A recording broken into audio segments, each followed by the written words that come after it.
We're getting there. What's up, everyone? Welcome, welcome. Let me get some holding music for you. We're getting there. What's up, everyone?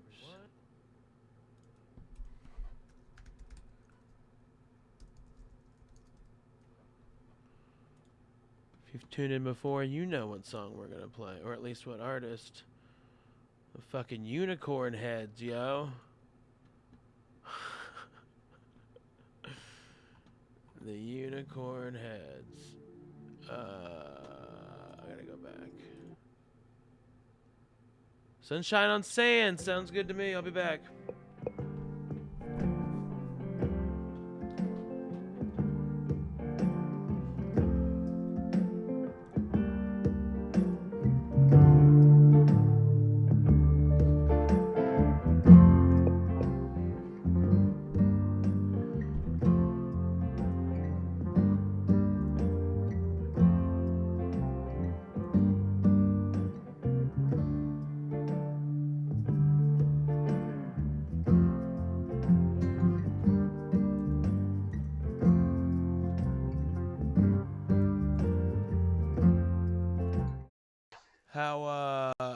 Yeah, it's fucking, like, you would think this would be a lot easier for, it's Skype.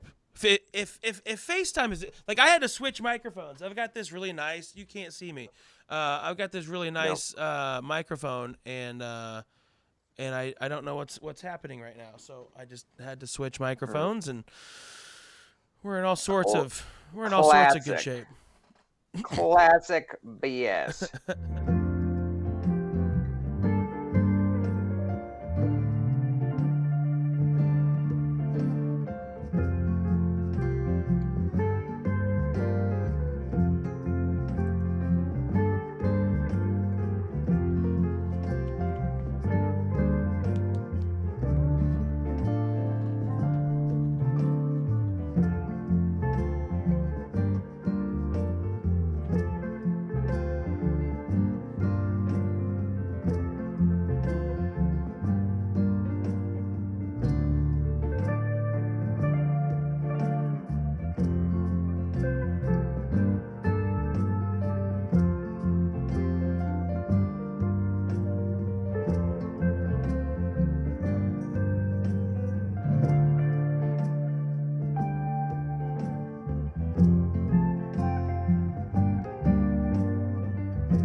right, y'all enjoy the show. See you in a sec.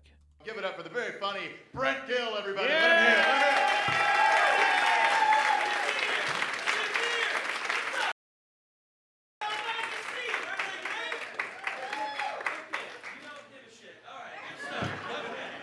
Let him hear. Let him hear. Everybody. I always like starting my shows just telling you guys a little bit about myself, a little bit about me. I'm one of the few people in Colorado that still has a medical marijuana card. Hell yeah. I have mine because of the nausea that I experience from the Adderall that I'm prescribed. And when you have your medical marijuana card, you're allowed to buy higher quantities of edibles than everybody else, right? And so recently, I went, purchased, and ate 500 milligrams of edibles at one time. Yeah. Oh, it was awesome. It was awesome. And I got so stoned that the facial recognition feature on my phone stopped working. Whoa! You know you're too high when a computer that's designed to grid your face looks back at you and goes, mm-mm. That's not you. Your eyes are too puffy. Like, what? The reason I did this was because it was over the 4th of July, and I had to buy a cheap flight, and it was the first flight I ever took on Spirit Airlines. Okay. Oh, you've heard of Spirit Airlines. Okay, I see. I wasn't sure if I had to brag about my finances or not. Here's my question. How is it possible for an airline to be worse than Frontier? How is that possible, right? Right, like Spirit Airlines is like the Medicaid of the sky. You know, like I'm surprised they don't take food stamps for snacks. You just walk on the plane, there's a sticker on the outside that says, "We accept EBT." You're like, we're in Greenwood Village, only half of you know what EBT is. But you're paying for them, so.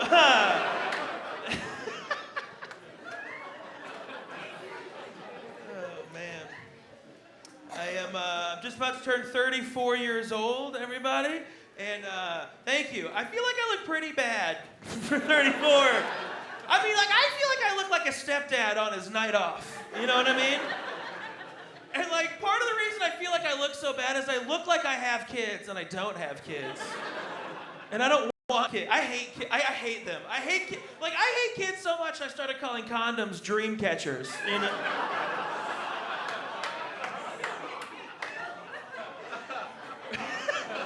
Right? Just keeping those nightmares away. You know what I mean?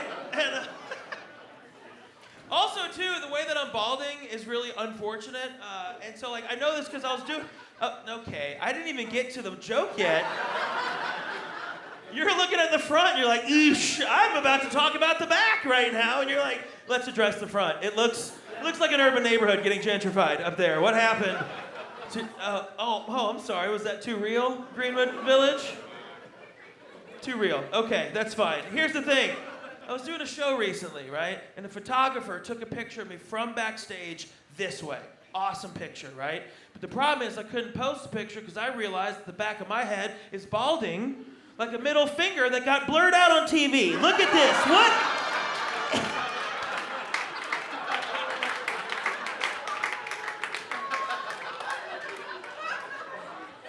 I mean, I knew there was a God, but now I know there is a devil. Because that...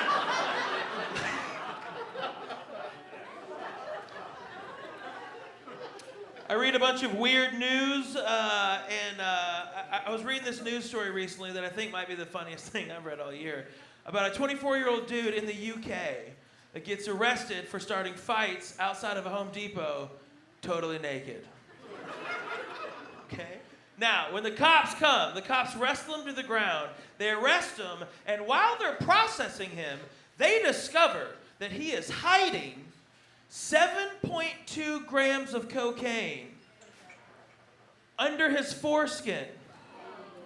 Yep. I'm right there with you. I thought it was out of the butt too. Just like, nope, switcheroo. He moved it up front. And my first question was, how much foreskin do the British actually have? Right? Because that is 5 skin at that point. That is so much cocaine.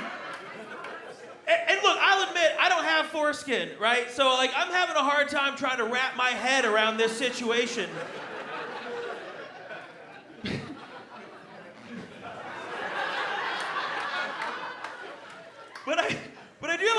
experience with 7.2 grams of cocaine, and that's a golf ball of cocaine, right? So I'm reading this, I'm like, what is foreskin material made out of exactly? Is it chipmunk cheeks? Is that what it is? Is it chipmunk cheeks? Because I want that. Just get it in. Yes! You know how mad I am at my parents for taking that away from me? My body, my choice. Keep your hand. Okay, sorry. That was... All I'm saying is I would have had so much fun growing up with my own little marsupial pouch up front. Like, even as an adult, I put stuff up there. Like, I go to the gym, I'm like, oof, where am I gonna put these keys? All right, let's go lift. It's leg day. All right, thanks, everybody. I love you all. My name's Brent Gill. Good night.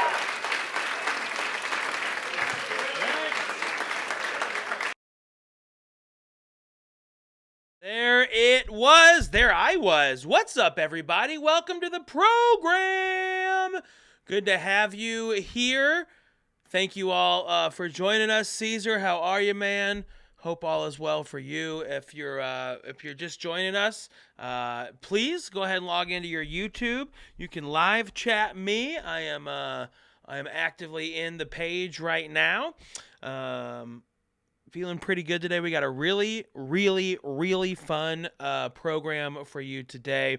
We got Andrew Orvedahl chatting about DirtFish, the Rally School up in Washington. I'm not going to be up here for too long. Apparently what I've been doing is very Mark Maronish, where you just kind of ignore the first 15, 20 minutes of me, and you're like, let's just get to the fucking person we're here for. So I get that. So we're going, so that's what's happening. So, I hope you enjoyed that clip. I know we all miss live entertainment. I had no clue what clip that was going to be. I was seriously just going through, clip roulette. I have so many clips from, my Comedy Works, days there that I was like, all right, well, this one seems current. This was from 2019 when it got put into this folder, and it's a good set of jokes. I love those jokes. I've always liked those. For me, that dick cocaine joke is one of my favorites. When I first started telling it, so the way that I tell it now is definitely the truth, but when I first started telling it, I used to say it happened in Florida, and that's because I thought it was funnier in Florida. Yeah, so I used to say it was Florida. Turns out it's, in Canada, I would say the UK, which is true. In America, I used to say Florida. Turns out just as funny both ways. So that's a plus. But I also didn't want people, because I want to put that joke on TV. And I don't want people to hear that joke and then Google it and then find out it happened in the UK. And then I just get a bunch of dumb comments on the video that's like, this actually happened in the UK. So I cut it. But I do miss comedy a whole bunch. We're doing online comedy every Sunday. I'm doing my Boulder Comedy Show, which is sponsored by these fantastic people that you see on your screen here. If you're listening at home, or if this is your first time watching one of these videos, we are doing, I put these on my podcast as well. Just search for The Brent Gill Show wherever you find podcasts. But big thanks to my sponsors that definitely help keep my Boulder Comedy Show going and keep this show supported as well. Of course, Big Top Studios, Terrapin Care Station. You can check them out right here on my hat. Pearl Street Dental, Tommy Knocker Brewing, and Pilsner Urquell. My Terrapin, if you are in the Colorado area, they are doing some fantastic deals right now, so make sure that you check them out. They're doing curbside pickup. It's really great. You order it beforehand. It's the best way to do it. They got great prices and great herbs, so make sure you check them out. They're in Denver, Boulder, and Aurora. So I think they're also in Oregon as well. Terrapin Care Station. Also, finally, one bit of news before we get to Andrew. My third EP is now available on all streaming platforms. I have not... I don't know why the first two... Well, I do know why. I have not put the first two on there. I'm going to put the second one up there soon.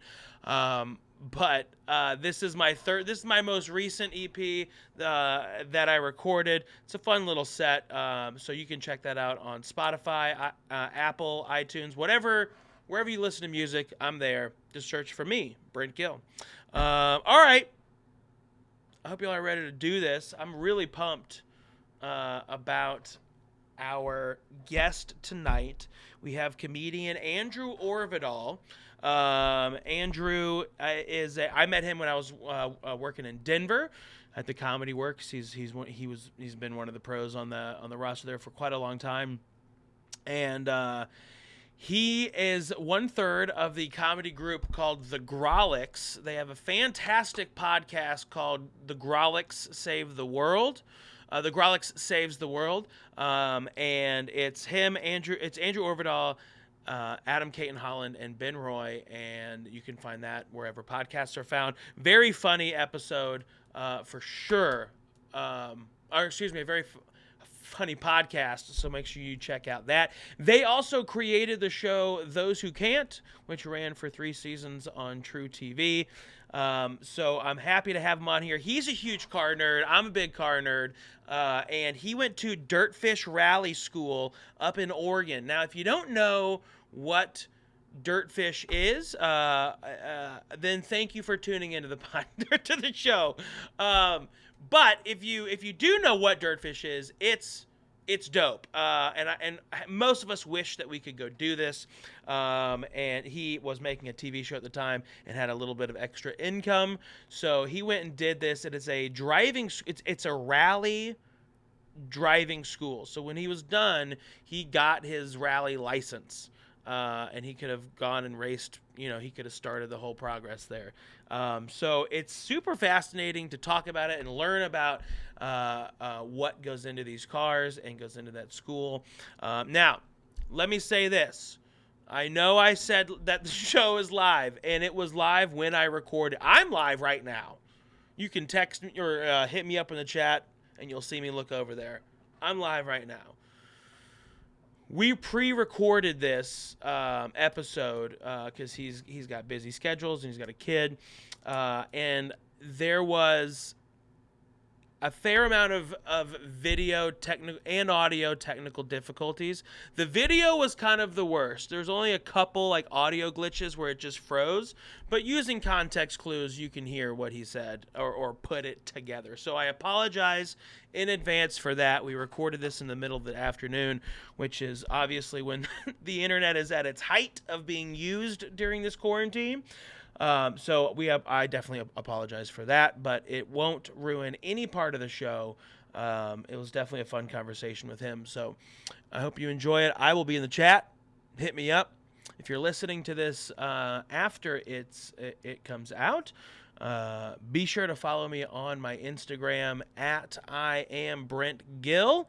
Make sure that it is on your screen right now. Make sure you follow me there on Instagram. I will say when I'm going live, so you can make sure you check these out. And that's it, everyone. Let's do it. Let's get into the show. I hope you guys enjoy it. This is Andrew Orvedahl. And you're going to see his camera popping in and out. I don't know what the fuck is going on with OBS. This is my broadcasting software. Ever since I recorded one of these episodes, I don't know what happened, but my computer is just full board maxing out my video graphics processor. So that's why I've started pre-recording these. But I had to unplug my second camera. Kind of annoying, whatever. But you'll see him popping in and out. Again, it doesn't take away from how great this conversation is. So enjoy the show. We'll see you guys in a little bit. So let me put these on mute. There you go. Put this on mute. And get rid of this. And you should have some video. We could not connect to your selected camera. It may be used by another application. Okay. Well, then what if I did that? Oh, right. I remember. Okay. Oh, baby. I remember. Preferences. We got to change you to this camera. We got to change you to that camera. Then you should see me just fine. Let me see. Sorry. There he is. There, Hey, there we go. All right. everybody. All right. Well, thanks, Andrew, for bearing with me here. Sorry, this has been a I probably little should have bit turned of a that part out. challenge That's my bad. today. But we're here, baby. We're here. As you said, we're Fucking here. doing it. That's right. We are doing it, and that's all that matters. Well, before we get started, first off, how is your quarantine? It seems like you're trying to stay busy as much as you can. Yep. I'm holed up here in Colorado. Yeah, it's in some ways it's just like my life was before, as a comedian. If you're not doing shows or traveling for shows, it's like, well, I guess I'm just stuck at home Right. trying to make money in weird and creative ways. So it's that part hasn't really changed. But yeah, it is pretty weird being stuck with nothing to do. And also just like we're not supposed to go to the mountains. We're not supposed to like leave the area we live in unless we have like a good reason for doing it. So like the other day I was like, maybe I'll just drive up and just take a long ass drive to the mountains. And then I was like, I can't. Like if I get pulled over, I have no reason for being up there. I'll get in trouble. I'll get like I could get fined or something. So Oh yeah. anyway, I was at the big protest yesterday. No, just kidding. And they also too were like they were super because I try to go to like hiking and stuff like that out here, and they are very they have signs everywhere. You will be ticketed. You will be ticketed. We tried to go down to me and my neighbor went down to Newport Beach and then down to like Dana Point and everything, and we basically just lied and said we're gonna go get food from the from like the pier area, and then they would let us pass, and then you could just park and just walk around and everything.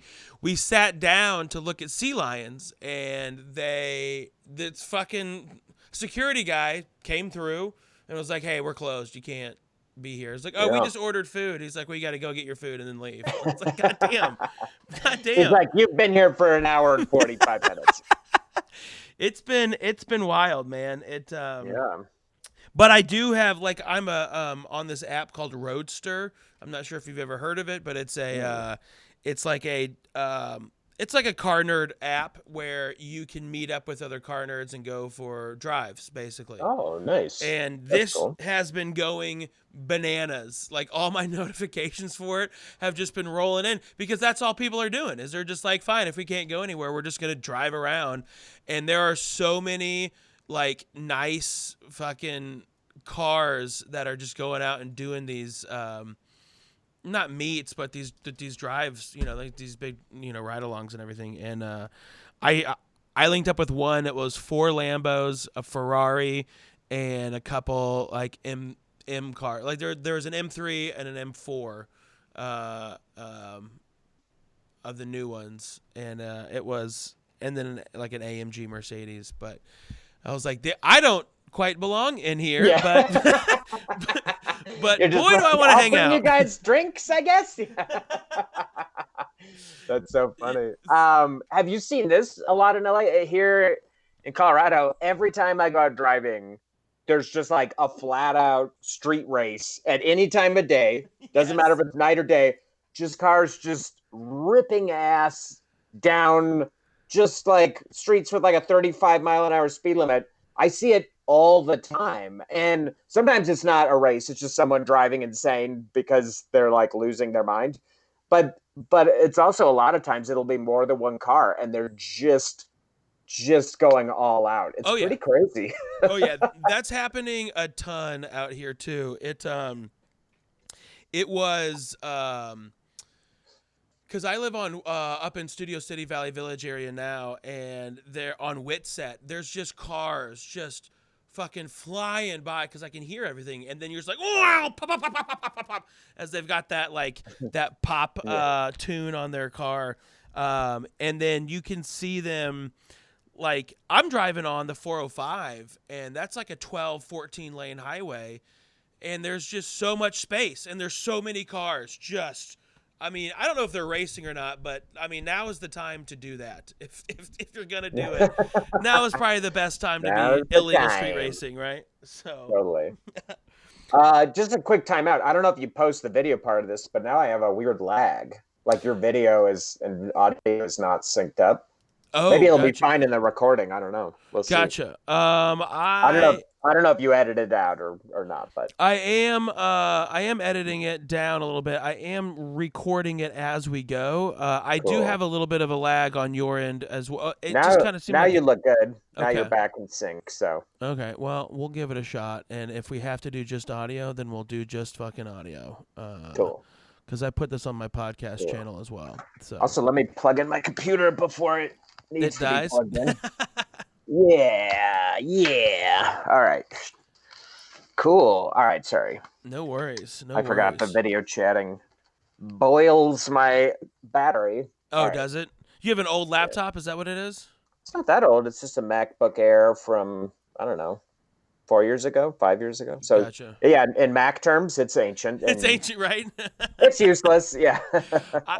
I have this really nice, I bought a really big a Mac Pro tower back in 2010, maybe 2011, to do like video editing and stuff like that on, and I go to update it, and I because it's still a great computer. It's this giant fucking, desktop that has server grade processors in it and all that stuff, and I go to upgrade it to Catalina, and they're like, well, you can only go this far to High Sierra, otherwise you're gonna have to buy new hardware and everything and basically upgrade all the internals of the computer. And I'm like, Jesus, this I had seems the like a same lot. thing happen. I had a very nice iMac, one of those giant display ones, and now it's basically worthless. It's like a monitor. Yeah. Basically, it can run anything. It needs, I'd have to completely overhaul it. Yikes. My second monitor is like that. It's an old iMac where the hard drive failed, and my friend sold it to me for, I guess the best way to say it is for cheap. He sold it to me for cheap. He traded That it. makes it sound like you did a pretty crazy favor for it. Just tell me how much you paid. It was the equivalent of like $40. It was for cheap. Oh man. Well, I know you got stuff to do today, so let's just dive right into it. We're chatting today about your experience up at DirtFish Rally School, which I've been looking at a bunch. There's a handful of high performance driving schools out there, in several disciplines. I know that there's, but it seems like DirtFish is the only one that's kind of dedicated to rally racing. Is that in all of North America at least? Is that correct from what you found? I found a few other ones. I kind of researched it. This just as a asterisk here, so I can set the audiences. This was back when I was working on a TV show. I was getting paid awesome TV show money. So I've always loved rally racing. It's always been something I thought was cool. And then somehow I just came across the fact that there's these rally schools. I think it was because I get a few car magazines, and I remember reading about the Unser Racing School, and there was the road racing schools. And I think I went down that rabbit hole, and I was like, oh, there's rally racing schools. And I didn't have any aspirations to be a rally racing driver.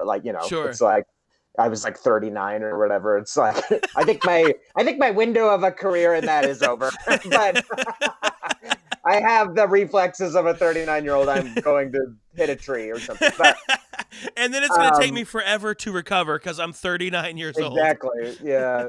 But so I had the money to do it. So yeah, I researched around, and it seemed like DirtFish seemed to be the most professional and slick.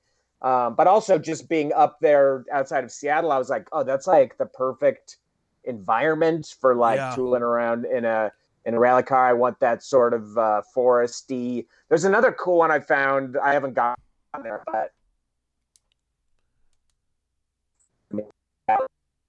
Austin, and that looks really fun too. They also do Ford Raptor truck jumping sick. days, and they do other fun stuff. And they've got those those Polaris buggies, the that Razors, kind of the RZRs. Yeah, all that kind of stuff. They do fun stuff at Rally Ready for sure too. But yeah, DirtFish was top to bottom. I can't speak highly enough about it. a shit ton of money, but I did the 3-day one, and yeah, I mean, it's great. You get a full day out of it. I mean, it was, to date, it's definitely one of the coolest like experiences where I was like, I'm 100% glad I did that. I don't regret it at all. Okay, good. You know, sometimes an experience doesn't match up with like the value or your expectation of it, but this was like super cool. It was, they do like actually teach you the, you know, the techniques, and you actually do them. They demonstrate them. So basically how it works, you go in, you have a classroom setting. The classes were pretty small, and it was just like, it was like rich people. I was like the guy who had a TV show. There was some like tech bros from Northern California who had tons of money. And then there was like an old dude where it was clearly like a bucket list thing. He was like really old, and his son, and the old dude, like, he didn't even drive every exercise. He was more just like along for the ride, I think. Gotcha. But so yeah, the class was pretty small. It was, that was sort of, I think there was probably like 8 of us. And yeah, so you'd start in the classroom. They'd basically tell you what you were going to do. They would kind of, you know, give you kind of, I don't want to say like science, but they would outline, you know, this is what we're going to be learning today. Here's the curriculum. And then you go out to the cars, and they had just, it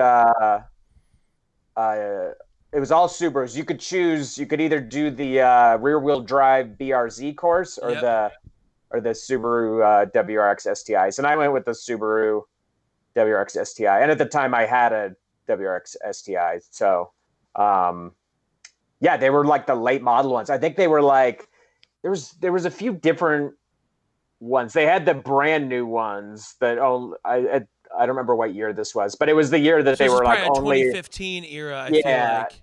yeah, exactly. I think that was it. And it Because it was only wasn't the the hatchback, sedan. it was the Yeah. sedan, right? They had some of the sedans, but I never got to drive one of those. So I was driving the hatchback. So it was a couple years older, maybe 2 years old, I think, 1 or 2 Okay. years old, but still like tip top shape. I mean, they worked on those cars every day after you raced them. They were like, and they had a roll cage. They were, for all intents and purposes, a rally racing car. They had the underbody armor. They had this like thick ass plastic, and that they would like zip tie in place. And then they showed us. We got to tour the garage, and they showed us what hauling ass around on gravel does to the underside of a car, and it just absolutely destroys it and erodes it. So yeah, they have to put that armor cladding on there. But So they have this whole plate under the whole length of the car, basically? yep, it was like this thick ass like white plastic that they basically tried to cover every possible thing they could on the bottom of that car. Whoa. Because you're just hauling ass over gravel and rocks and stuff. And Yeah. because they showed us like on the exposed parts, it just completely shreds that metal. They were telling us that they have to swap out the tires like every 2 days. That's how Holy much shit. tire wear I was gonna ask that, yeah. it goes on there. So, but yeah, they have this cool little like race course, and basically you start with like the simplest techniques, like to get that car. It's pretty cool. You learn to steer the car with the gas and the brake more than the steering wheel. You kind of use the car's like motion.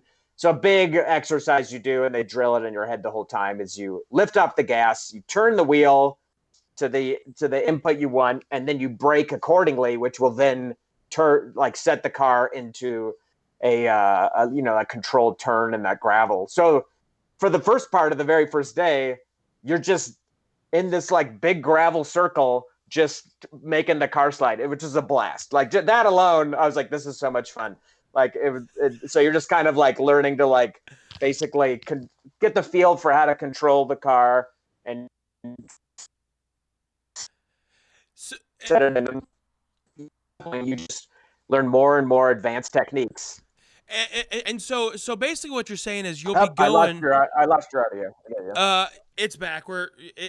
It's a little spot.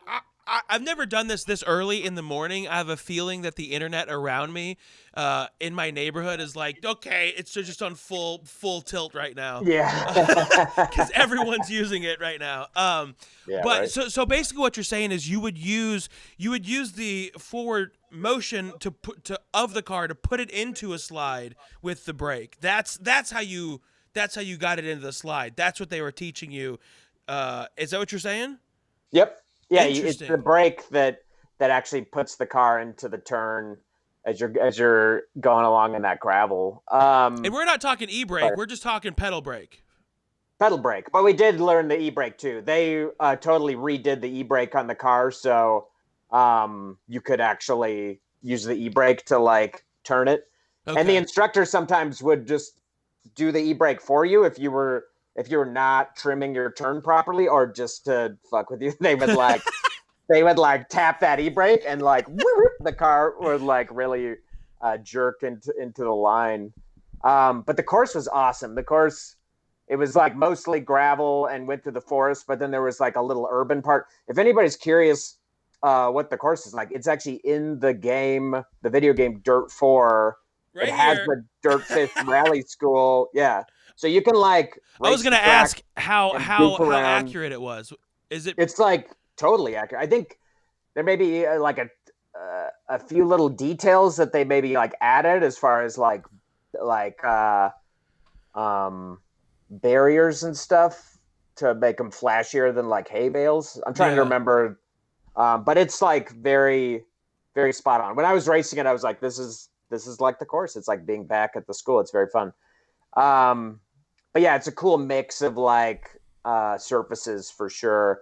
And they don't sugarcoat it. There's tree stumps, there's trees, there's all the stuff that you would find if you screw up.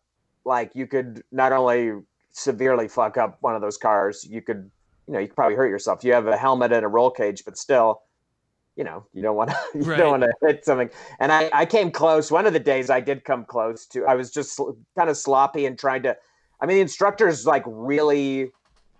It's not like, despite the money that you spend, they don't just sit there like, yeah, go at your own pace and do whatever. They're like hollering at you to like send it. They're like, go, go, go, go. They're like, they want you to like be on the gas, and they want you to go as fast as you can, basically, to go around. So I was like, worrying more about my techniques and my like inputs, just trying to like refine it and not worrying so much about speed. And this guy was just kind of like, go, we got to go, get on that gas. So I kind of got a little sloppy Joe and was just trying to go fast. And I got real close to a stump, and the guy was like, not having it. He was like, you got to be on your shit. Like, he was, It's yeah, like, he you got told me pretty to go. serious, but I yeah, wasn't. yeah, but I was like, I guess I can only do one or the other. I can either go flat out, or I can kind of be hitting those inputs, because you could even be doing laps. And as you play Dirt 4 or any rally game, it's like you get lulled into this false confidence of like, okay, I know just how to take this turn. I Yep. know just how to nail the exit of this turn. And as soon as you get that sort of false confidence, that's when you blow it, and you come out too wide, or you cut in too early. But And the turns, like they're, it seems like, from the videos I've seen, it seems like just because this turn, the angle that you need to approach it at, it's still going to be different on each approach, because the other cars have hit it, the gravel's moved, or maybe there's more water in the air, whatever. Like, is that kind of what happens? Like, each turn, even though it's the there's same that, turn. but yeah, it's also just your input can just be that far off. It's like, even if you're like, I really have this dialed in, I know what this turn is like, I practiced it, and then you do it the sixth time, and you just don't. Something is off. You either went into it too fast, or because it's like cumulative. Like with rally, like let's say you race Hold on, say that one more time. Our internet slipped up on the us. fourth time, you hit the. Oh, okay. Say Yeah, it one so more it's like time. cumulative, Yeah. which is one of the things. one of the things I like about rally racing is how cumulative all the decisions are. So, like, let's say you race around the track 2 times pretty much the same way. So you're hitting the turns the same way. You're like, okay, I got this. But then the 3rd time, you hit a few of these turns better than you did before. So you're able to pick up more speed as you come out of them. So when you come into that tricky turn for that 3rd time, you're going faster than you were before because of your previous successes coming out of these turns. And you could end up blowing that turn because you changed your own recipe or whatever you want to call it. So that was a part of it. But we would end up, there were some tricky turns. We learned like pendulum turns where you swing the car all the way through. We learned like a Scandinavian flick. We basically learned, the all of the core rally racing driving techniques. We learned e-brake turns for when you just absolutely want to, get the car to turn around. But we didn't use the e-brake very much. That was mostly on the asphalt. It was mostly. Oh, okay. We just used the pedal brake, but because you could slide enough with the foot brake on gravel. Like I assume that you need the e-brake for that sticky pavement just to get it to brake traction. Yep. Yeah, and the gravel it was all the foot pedal. But man, those cars were so fast. They were hitting 65 in 2nd gear like Jesus. No problem. I very, very rarely shifted into 3rd. It was because you would get going because there's so many turns. You would get up, you'd like blast out of the turn, but then you're already prepping for the next turn. So it's a lot of like first, second. Yeah. I have so many bad driving habits. Like I had to immediately learn. Like I'm a notorious shift into neutral if I'm going for like a big deceleration. I'll just shift into neutral, break the speed down, and then drop it into the gear I want, which is a huge no-no. They're like, you should always be in gear. You should always be able to supply power to the car. That's not only good rally driving, that's just good driving. Good driving, period. And it's a bad habit that I picked up somewhere. I don't know where. It was just, I don't know. But so stuff like that, you just have to like learn it immediately. Like, hey, don't. And also put, both hands on the wheel. Like I'm tooling around this race course with just one hand on the wheel. And the guy's like, no way, man. Like, you're going to hit a bump. You're going to go over something and just not have any hands on the wheel. So that was a good, what's weird is I never get motion sick normally ever. I love driving. I've driven on some crazy windy ass roads. I love it. And I don't get motion sick, but I got motion sick my first day of doing this. And I was like, did I just misspend thousands of dollars if I can't come back? But they explained like when you're nervous and you're like over concentrating, you're like down in the cockpit of the car. It's like your like field of view kind of condenses and you get this sort of tunnel vision. So they basically taught me like you got to look up and out. You got to be like seeing everything and you just have to force yourself to do it. And that actually worked. That like I didn't get motion sick anymore. But it was pretty cool. They teach you to like when you're going into a turn, you don't follow the car around the turn.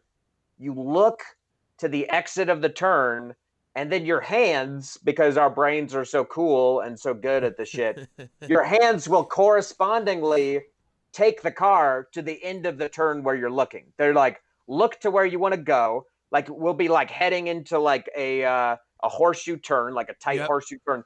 You don't watch the car through the horseshoe turn.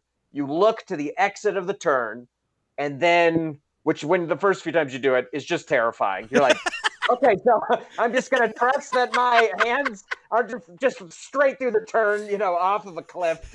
Like your hands, that hand-eye coordination, that just like when you're playing a video game extends to this, and your brain just knows how to tell your hands, how to do it. And you will go through the turn and come out to where you're looking on the other side, which is crazy, but super cool. That was one of like the weirdest cool takeaways, was being able to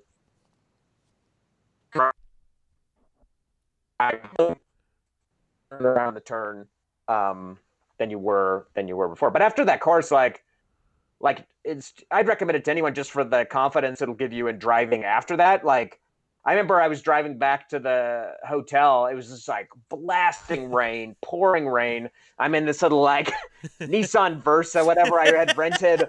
And, normally I'd be like, man, this feels like pretty treacherous. But after like, 10 hours a day in this rally school, I was like, I'm not worried. Like, I don't care. I could go into, even though I'm sure bad things still would have happened if I lost control of such like a little shitty car, but with shitty little tires on it and everything. Confidence because you're like, you realize that if you're sliding, you might have more control than you think you do because you're putting that car into a slide all day long. Yeah. At the rally school, but so on these turns though, when you're hitting this turn and you're looking at your exit, if you experience understeer in the car, do they or oversteer, are they telling you how to offset that? Is that part of the course as well? Yeah, you just mitigate it with your inputs like brake and gas, basically. Gotcha. And like your angle of the turn. It really takes a small input of turn to get you where you want to go. You're not like cranking the wheel. It's like these very like fine inputs. And same with the brake. You're not just like mashing the brake. You're giving it like a solid, like you're not trying to like slam on it or anything. You're just giving it enough to then like rotate the car on its axis and send it through the turn. And they do you're basically drilling the inputs before you do the segments of the course. So you generally have a pretty good feel by the time you're on the course of like what you need to do. And also the craziest part is that the instructors, many of whom are like, or were like actual race drivers themselves, they will demo what you do before you do it. Okay. And they're just at the fastest speed possible, like a theme park ride or something. So fast, so terrifying. You're just like, oh God, oh Jesus. And you're in the passenger seat with them? Yeah, you're in the passenger seat and they're like, all right, here we go. And it's a thrill for them they want you to grab onto the roll cage and like, fuck. But like they're just absolutely blasting through these runs to like demo it for you. I never recreated a run like the instructor did, and not even close. They were really going for it, but that's their day job, and it's an absolute blast for them. Like they're like, oh yeah, I do this every week. And at any point, are you looking at your speedometer? I don't normally look at my speedometer anyway, especially in a manual. I just generally take it by like the gear I am and the sound of the RPMs. Right. But I was looking at the speedometer here and there in this car because I was just amazed at how fast I was going with second gear with like room to keep going, where I was like, man, this is a fast fucking car. You're taking these turns at like 50 miles an hour. Probably not that fast. We would probably get down, probably more like around 30 or even slower once you're actually in the turn. Okay. The instructors were probably taking them faster, but yeah, you'd probably drop down to, I don't remember the exact speeds, but they would they would tell us the target speeds for going into those turns. Yeah. And it'd probably be below 40. I can't, at least for the turns where you're like completely swinging the car around. Yeah. But yeah, you want to rotate it so you're just coming out, you're straight, and you can just stomp on that gas the moment you have your exit, trajectory, and all wheels can be going straight. Yeah. You're just trying to blast out and on to the next turn. But damn, that sounds fucking so fun, dude. I can recommend it to anyone. They have a bunch of different courses, like 1 day, 2 day, 3 day, 4 day. I did I think I did the 3 day, but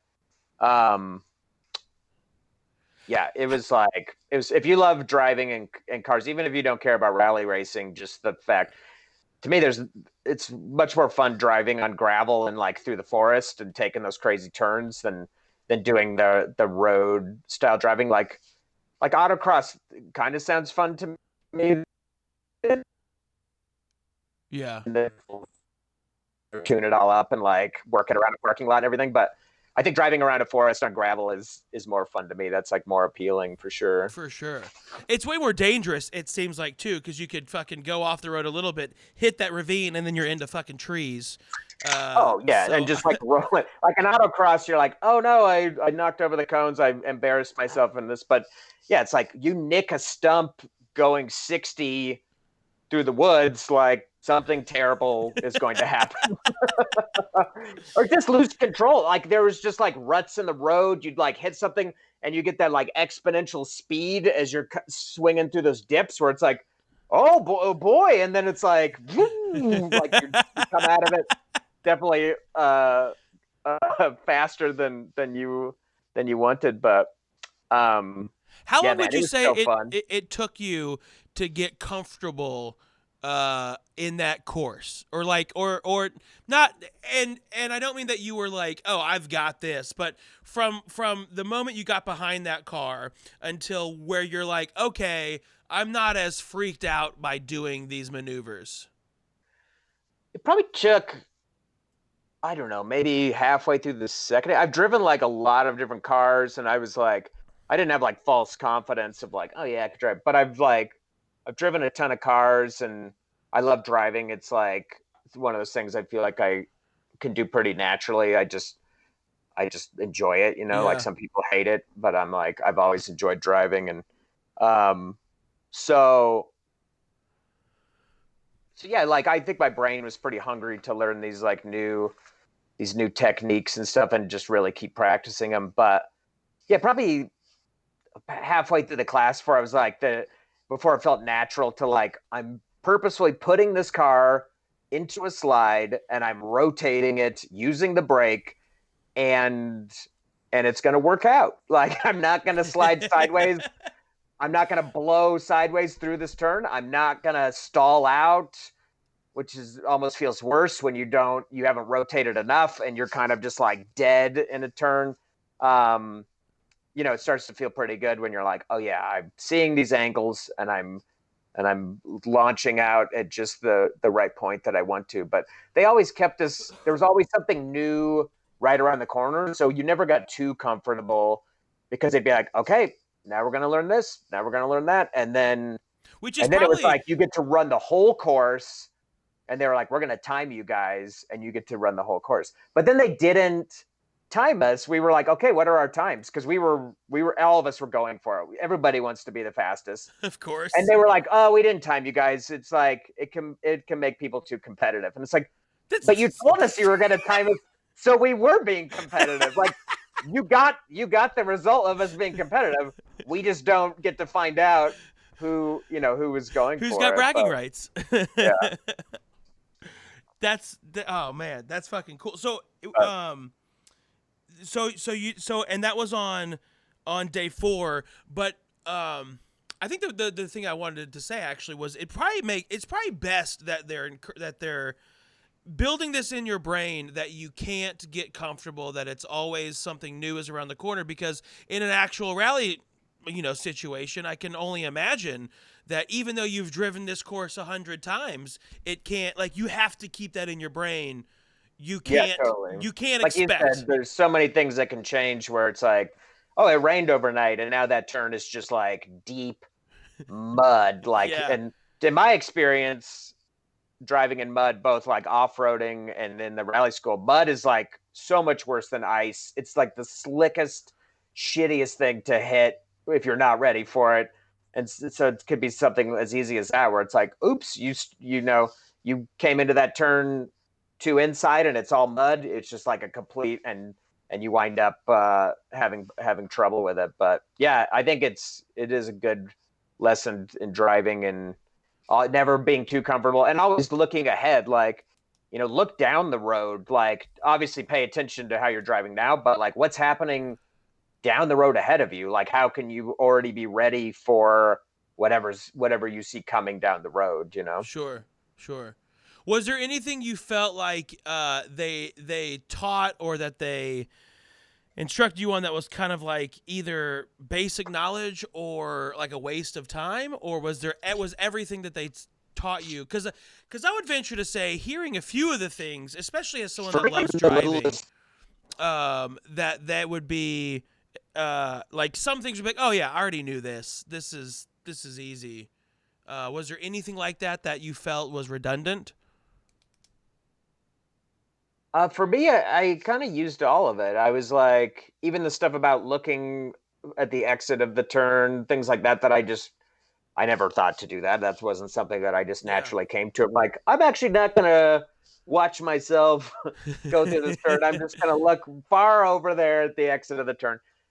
So pretty much I found everything valuable. But the guys, those tech bros from Northern California, they had a car racing club where they did autocross and track days, and it seemed more redundant for them a lot of this stuff. Gotcha.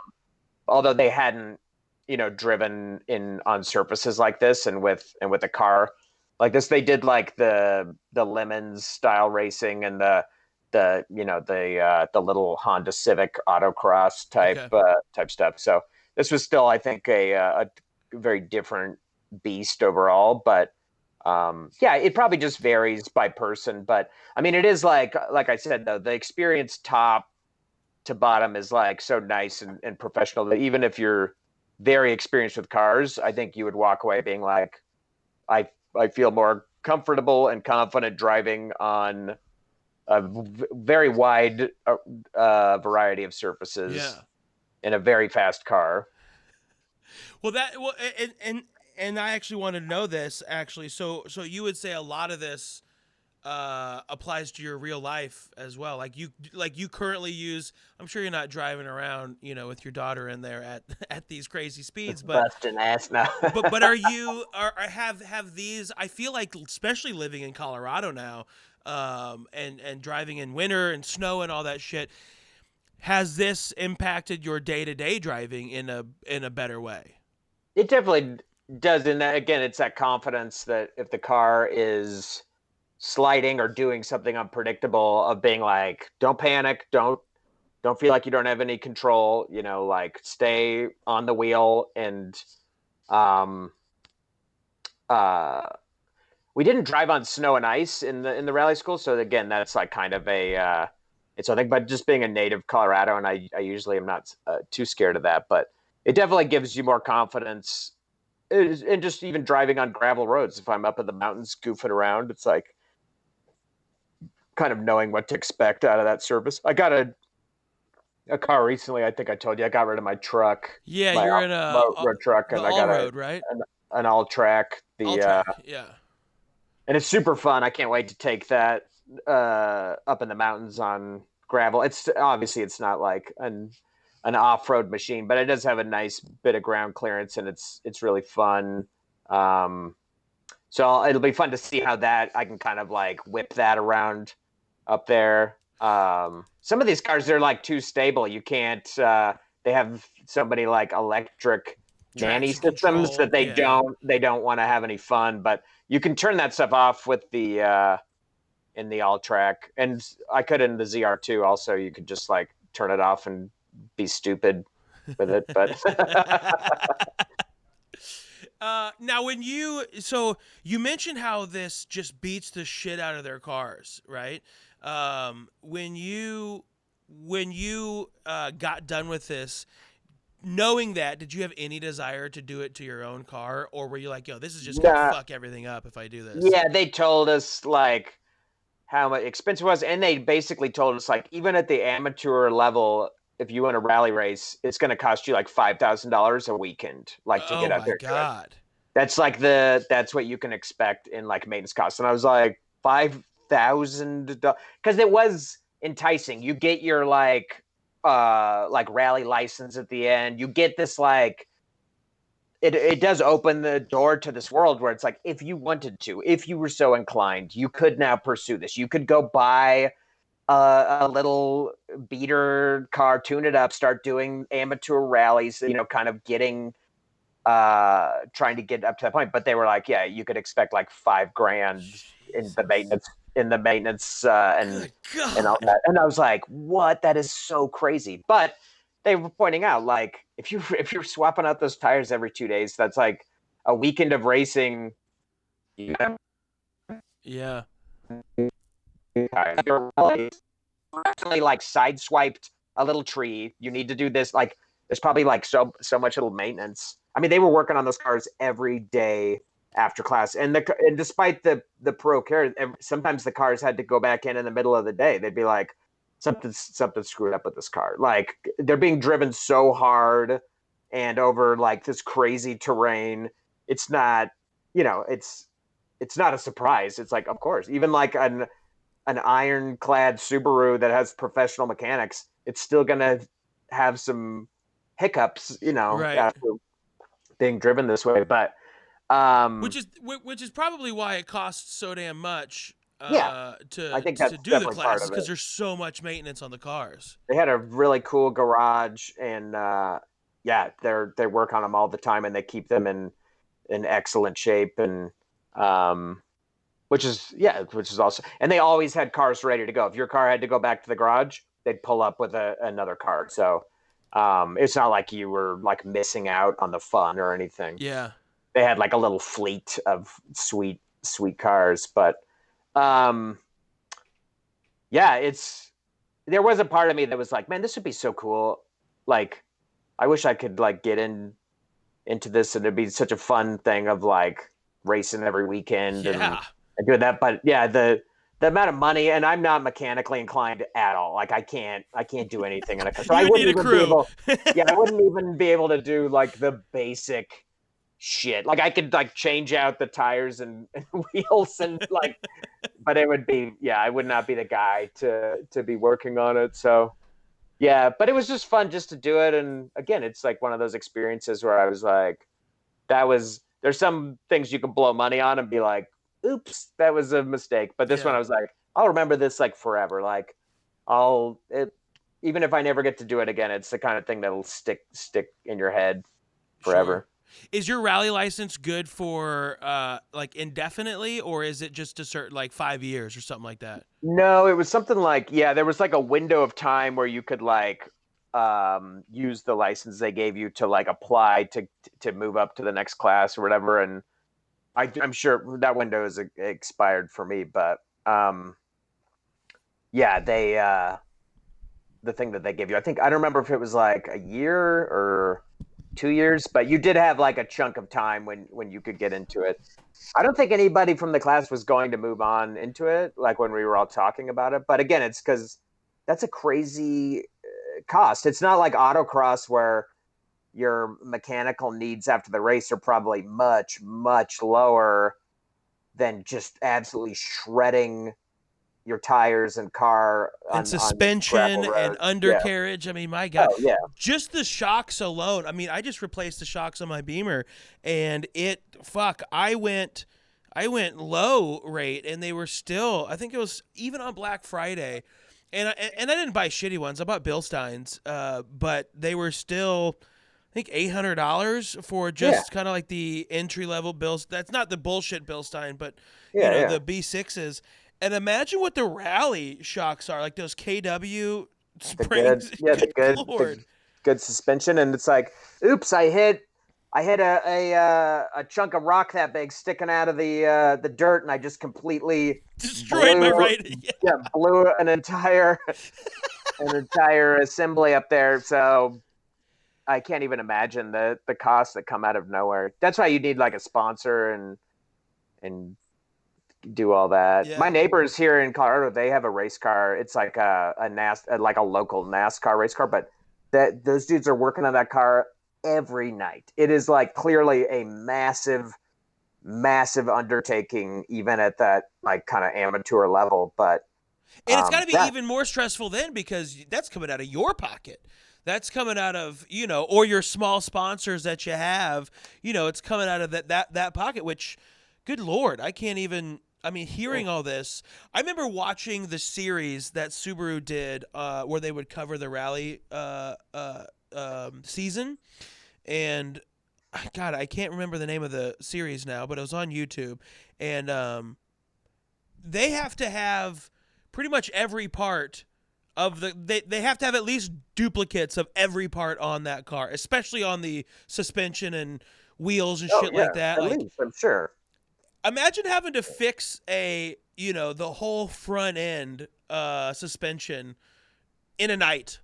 Just welding shit back together just so you can finish that leg, just so you can get to the next race the next day. I can't. God damn. That's what I love about rally racing is the attrition of it, where it's like, do you have the time and the resources to get this car back to racing condition, or else you'll do the next leg in a car that is struggling. Not fast and probably unsafe. So it's that's what I kind of like about it. But yeah, just imagine if that's your car and your money, and you're actually trying to make a go of racing, and you're 7 races into a 10 stage race or whatever, and you have a serious problem that requires thousands of dollars, and it's like you have to either have that comfortable money sitting around or be like, all right, I guess I'm going to sell my daily driver and get a little Kia. And I mean, I can't imagine the amount of money that gets sucked into amateur racing. But well, plus too, think if you're doing well, if you're at the top, in like the top 5 of the heat, or like of this 10 race series, and then you're on race 8 and you're like, well, what do? We either quit and we don't make any money, we don't win anything, or we keep trying to. God damn. And like, I think that's a part, especially on my end, I didn't even think of this. That seems like a aspect of the sport that people don't ever take into consideration. Because when you think of it at first, you're like, oh, this just looks like fun. Just a bunch of people rallying around, just fucking sliding around, having a good time. And then you just don't even think about all of the money and time and commitment that goes into this. It just doesn't even click until you start seeing that. I had no idea that blasting around on gravel just shreds the metal, even the metal components on the underside of a car. I would have thought that maybe eventually, maybe after like a year it'd be, but it's like it's an insane amount of damage from those rocks just like sandblasting it over and over. Yeah. So I got definitely a new appreciation for like the heroes behind the driver at that. But yeah, I mean, it's a big difference. You take a clean run, it's like barely have to do anything. Car's still in great shape. Or it's like, oops, like one wrong turn. All it took was one wrong turn, and now it's like a panicky night of work. This $80,000 investment that we have built in front of us is goddamn near destroyed. Oh yeah, because of one wrong turn. I was looking at after it. I definitely went down the rabbit hole of rally ready race cars for sale, like on auction sites and stuff, where people, dude, so expensive. Really? Like what are we talking? Like what kind of numbers? Like range? Like a ready to race rally car. It was like easily over $100,000, $200,000, like depending on the car and the shape it was in. Like it was like a lot. Some of these are $500,000 cars. Yeah, for a serious. But again, it's like, well, you could also just go out in a Honda Fit. There's like a level where you can race that. Yeah. You can basically completely. A little Toyota Yaris, and I bet that's so fun. I bet that is an absolute blast as well. Like hooning a little like beater car around is like. I mean, that's kind of what my alt track feels like. It's like it's not that fast, but it's like zippy enough, so it's very fun to throw it around with the stick shift, and the handling is like spot on.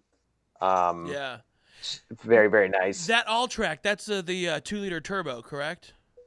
Mm-hmm. Okay, so it's still got a pretty good punch to it.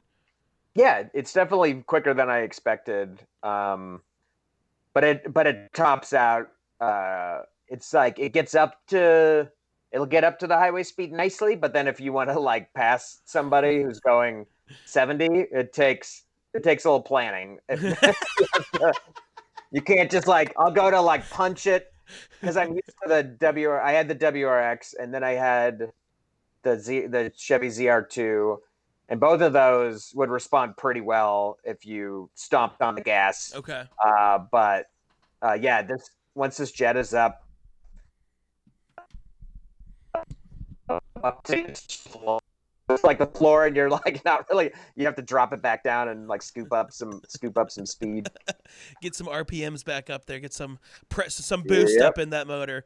Um, But it's fun. how were the cars? So I know obviously the suspension, the undercarriage, all that was highly upgraded from OEM. What about the motor? Did they? Because I've been in several STIs, and I almost died in one, and so I'm familiar with the stock STI's power and a highly tuned, like this dude, in my buddy's car, he had a $28,000 motor build. Uh, just the motor rebuild, because he dropped a closed deck motor in there, like a 72 or like a 68 millimeter turbo. Like, this shit was fucking insane how big this was. Wow. But he would mostly go to PPIR, to Pikes Peak International Raceway, and race there. He would do, drag races, quarter miles. He would do What the did he track drop that into? Did you say? into it was an '04 STI. Oh, nice. And so, I mean, that's about I've been in two STIs that are that powerful. That one, and then another one that kind of had the same comparable build to it. Did DirtFish pump up their motor, or did it still feel pretty, cuz you had an STI No, at the I just had time? the regular WRX. Oh, gotcha. Okay. Yeah. So I had no frame of reference for. I haven't been in an STI, so I know STIs are pretty fast. So it could have been the kind of stock power. They actually explained this, but I'm ashamed to admit I missed that entire part of the conversation because I was ogling. They had all these like classic rally cars, and I was just like wandering around the garage looking at that, and I didn't catch that part. All I heard was all the underbody modification stuff, and I was paid attention to that. But once they were like under the hood, I was kind of like drifting around looking at all these sweet cars. But How did it feel though in comparison to your WRX? Did they power wise, did it feel significantly different? Because from what I understand, the WRX and the STI, it's the same motor platform. It's around like within 20 horsepower, kind of the same. But it's the other components of the STI that are much beefier. It's got a better suspension, I think it's got a better the thing in the drive shaft. Like, I think a lot of that stuff is a little bit different in the STI, but I think the motor itself is pretty comparable. it was my WRX was pretty fast, but again, I'd only taken it on asphalt and pretty much almost exclusively, but the uh, it definitely seemed. I guess it probably also seemed fast because when you're driving through mud and gravel and dirt, to be able to keep accelerating that fast, like there's a lot of power where it's like instead of having to like work your way up through the gravel or whatever. But Yeah. yeah, I don't know. That would be a question. They might say on their site, or if you email them, they could tell you. I feel like it was just the stock STI motor. I don't remember them. I don't remember anyone talking about a tune beyond Normal. the STI horsepower. But again, they could have said it and I just missed it because Ogling yeah, I'm not the sure. old beauties, the old classics. What kind of cars were they like? Like, I assume they have a bit of a museum there of their old Oh yeah, classic cars. inside they've got some that are like in amazing shape, like classic rally cars. Just it's pretty much all Subarus from the. I'm trying to remember what else they had. They had a bunch of Subarus. They had some like weird stuff. They had this like Ford. I Like a can't remember Focus? the model. No, this was like a model that like I'd never even seen before. Um, I don't remember, but a ton of Subarus. Um, they didn't have my favorite, the Fiat 131. That's my favorite classic rally car, but they didn't have one of those. Okay. But a bunch of. I don't want to like. Forgetting. I don't want to say they had one that they didn't have. So and I'm trying to remember like ones that I've seen. Sure. I'm like, did they have one of Colin McRae's Subarus? And I'm like, or did they have one that was just like his? I'm just trying to remember the exact ones that they had. Every time I look at these, at like when I watch these rally races and these rally cars and stuff like that, I always think, that like I'll see like these Ford Focus or these Ford Fiestas that are these rally cars going up against these STIs. And my buddy has a Ford Fiesta, and it's the biggest piece of shit I've ever seen in my life. It is fucking trash. Like, we make fun of it on a regular basis. I have my X5 that I leave out there at his house. He drives that on a regular basis because his car is such a piece of shit. And is it an ST or just a regular It's Fiesta? just a regular Fiesta, but still, like, you look at you just think Ford, and then you think Fiesta or Focus, and it just doesn't ring that it is in the same caliber as those Subarus. I've driven a Focus ST, and it was really fun. Was it? I haven't driven the RS, which is even faster, but the ST was super fun. And I've heard the Fiesta ST is actually a super fun little zipper car for, just hooning around your city. But the RS is like the serious one. Those RSs, boy, they came after the STI hard for that. Yeah. Like when I saw those come out, they're like 400 something horsepower out of a 2-liter turbo or a 2.5. Like, it's the amount of power that Ford was able to get out of that little motor. Is I never mind-boggling. drove one of those, but I was like sorely tempted. There was like a foolish small window where I was like, what if I got one of those instead? But I was like, I was already unhappy with my WRX in LA. I was like, this is the stupidest car for LA. Because you had a manual, right? Never have. No, I didn't. I specifically got the automatic because I lived in LA. So I was like, look, I'm splitting the difference. I'm not having the fun of the manual. I have the automatic, but still, like, the suspension is so stiff, and there's no fun curves in LA. So you're just grinding along on the 405 in this car, like that. And then I'd go out west to like the canyons around Malibu, and I'd be like, all right, now I can finally open it up. I can go nice and fast. Nope, there's like a peloton of road cyclists. 36 cars in front of you too. Yeah, so I so rarely got to drive. And then there was one time I was driving up north by Big Sur, and there's that Pacific Coast Highway up there is just constant it's so switchbacks. fun. And so, and I was like, finally, I'm here. This is going to rule. And my then girlfriend at the time was in the car with me. And the second I went into a turn fast, she's like, oh, I get really motion sick in cars. And she got so motion sick. Even driving so slowly, I had to pull over so she could throw up. Babe, I'm gonna let you throw up. I'm gonna do a couple laps. I'm gonna come back and get you. It was like it was like a scene out of a movie, like where I was like, finally, all this time I've been in California, I've got hours of this like windy road. I'm gonna have so much fun. And she's like, oh no, I get motion sick.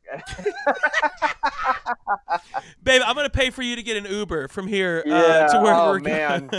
And we were stuck on that road where we were up there in Northern California. That was like, we either had to go hours back out of our way to cut inland, or we just had to drive on this road so slowly, just like so sadly slow. But that's that sucks. That's the ropes. Yeah. I drove up to Monterey to go to the Monterey Car Show, and which, by the way, if you do get a chance, that's I've been to a handful of car shows. I normally don't travel that far to go to one yet, but it was all over the town of Monterey. It was, cool.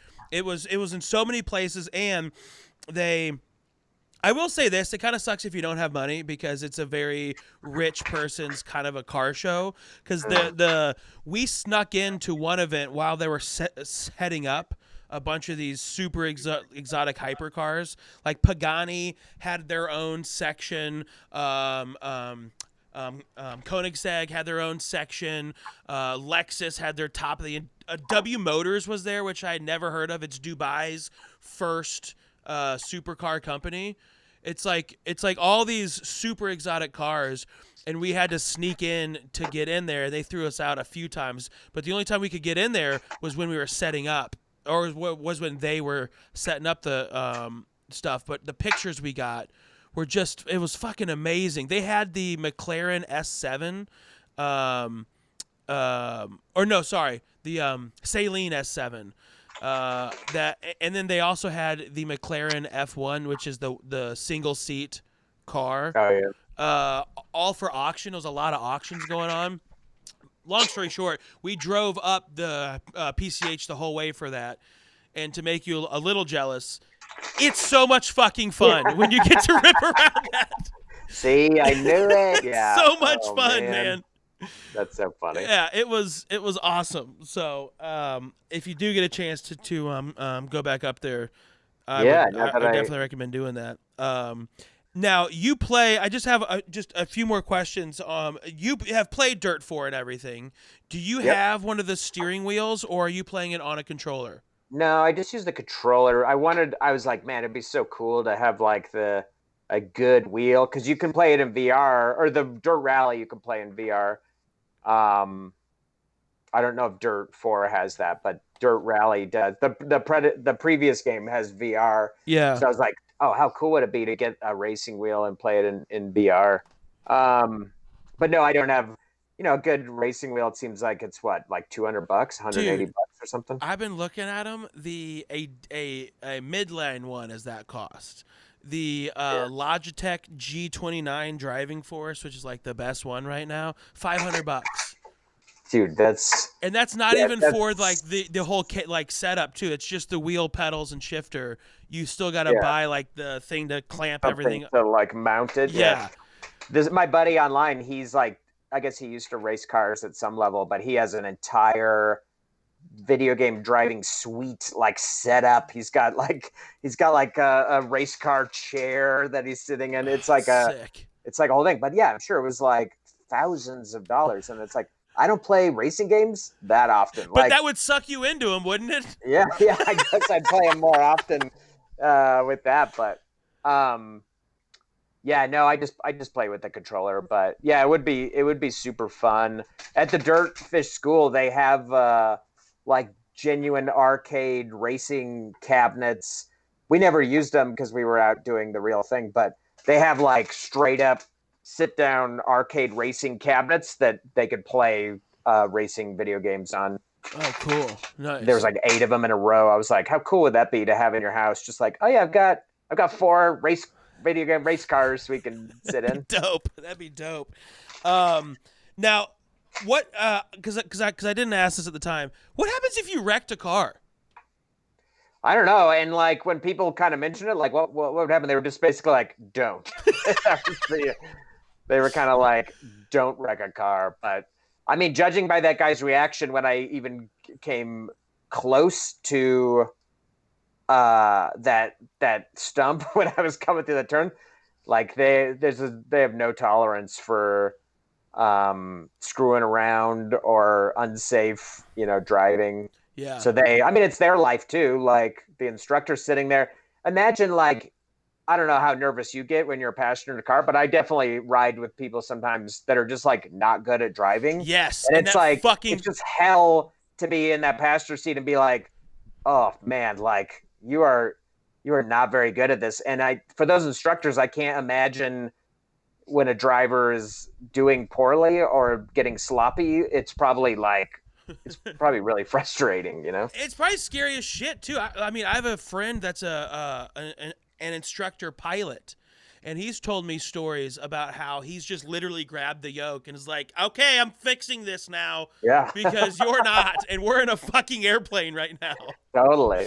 Well, I said, these instructors, they would pull that e-brake sometimes just to like get the car in the line that they wanted. Like, yeah, that was kind of what they had. But I don't remember if they had a driver's ed style brake pedal or not. They had a button that killed everything. I remember they had like a just shut it all down, oh shit button that I think that they could just like slap, and like it killed everything, like just like dead car. They never hit it. Nobody got that hit when. That's like the ultimate Ready disqualification. Just for that. yeah. Oh man, that's crazy. How many instructors did But the each? cars were in good shape. They definitely had bangs and nicks, but How many instructors were? So you had an 8-person class. How many instructors were there? Would you have like 3 instructors and then each 3 would go into each person's, or did each person have their own instructor basically?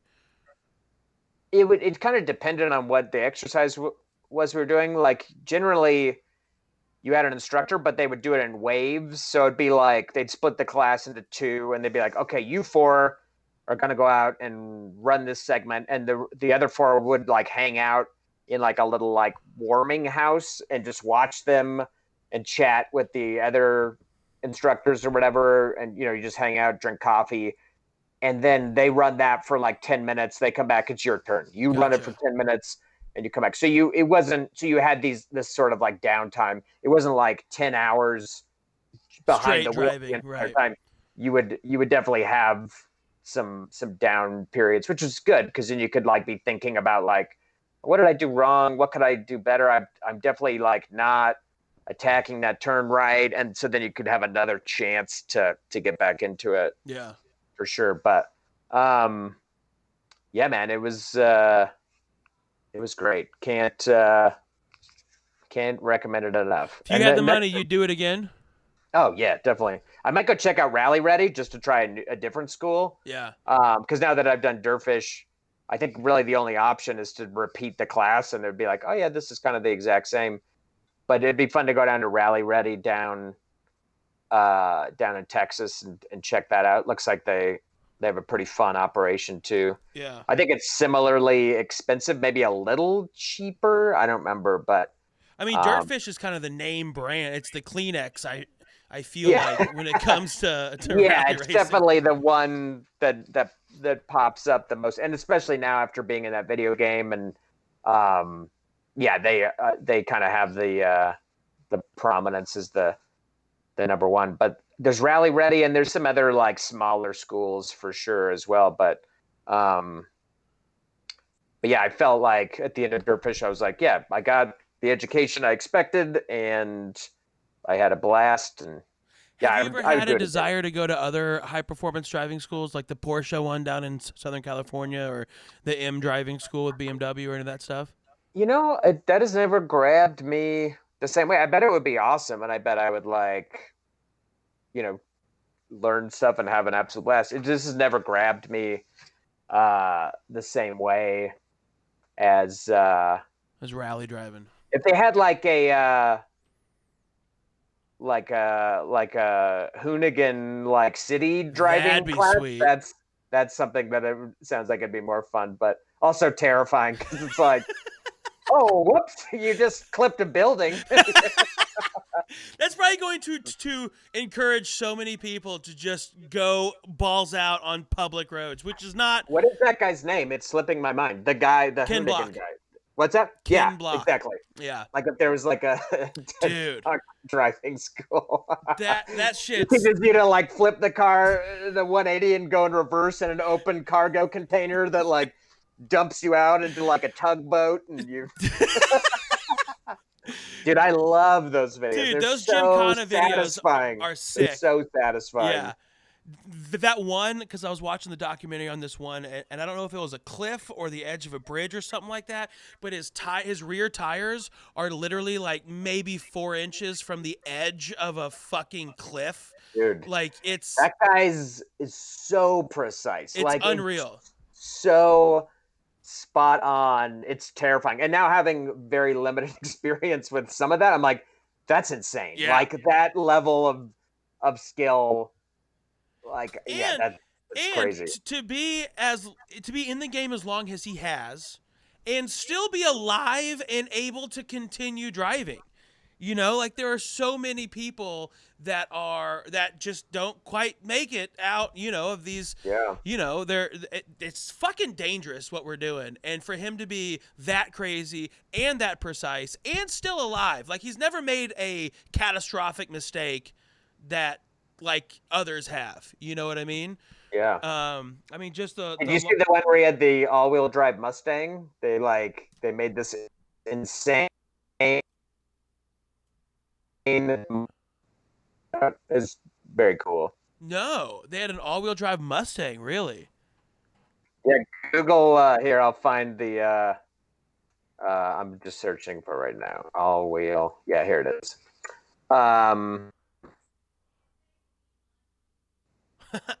Seven. Yeah, just look up Gymkhana 7 and you can watch it. Okay.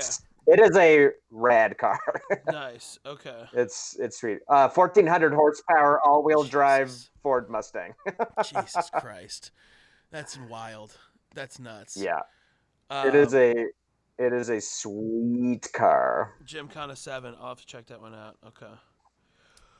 Well, damn, dude. Andrew, I wish I could talk to you for 3 more hours on this because I'm sure we could talk forever. Yeah, man. If you ever get the chance, go up there and do it. I think you would have a blast. And yeah, it was so fun. Yeah. And then after that, I got into off-roading for a while, just like proper off-roading a truck, and that was a blast too. That was something that I always kind of thought like was like a bro-y kind of thing. I was like, so wait, you just go out and you just drive around in the dirt or whatever, but it's fun as shit though. It's like really fun. Yeah, and it was cool to be able to take my vehicle to places where like very few vehicles could go, where you're like, I am out there, man. Like I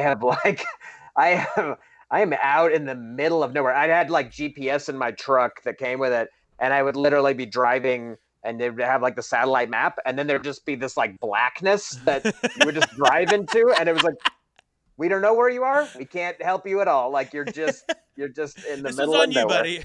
is on you, buddy. Yeah, you're on your own, baby. Yeah. But the nice thing about off-roading is it's just as calculated, but it's so much slower. Like you have time to make these moves and plan them out instead of having a third of a second or a half a second to analyze what you're about to see, what you're potentially about to hit, and then not fucking hit it. You know? For sure. The bigger threat is like, am I going to get stuck? Will I have to get winched off of here, or am I going to do catastrophic damage to the undercarriage of this truck if I slip off this onto this boulder or whatever? Yeah. But yeah, for sure, it is a pretty different beast altogether. Although I always enjoyed off-roading, like when you get your car at such a crazy angle where you're like, we're gonna roll, and the car is and you're like, no, that's just your internal mechanism saying like, this is too much. The car can still handle it though. Any kind of banked turn, it's such a weird feeling, sensation. Yeah. I can't imagine. You're like, this is a heavy car. It's gonna slide sideways and fall over. Right. Like that's what your brain is saying. And then I can't push it back if it rolls. Yeah, exactly. I can't do this. Totally. This isn't a light little Jeep that's been stripped down like a CJ7 or some shit. Yeah, no way. Well, cool, man. Thanks for chatting with me. Of course. Thanks for great.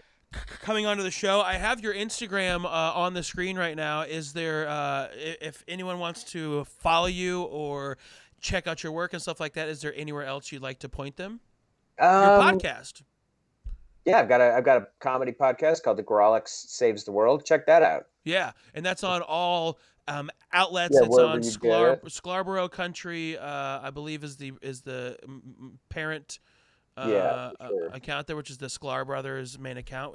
Very funny podcast, by the way. I do really enjoy it. I love that you guys this is the perfect tie-in. Tomorrow's episode, it's all about the Fast and the Furious franchise.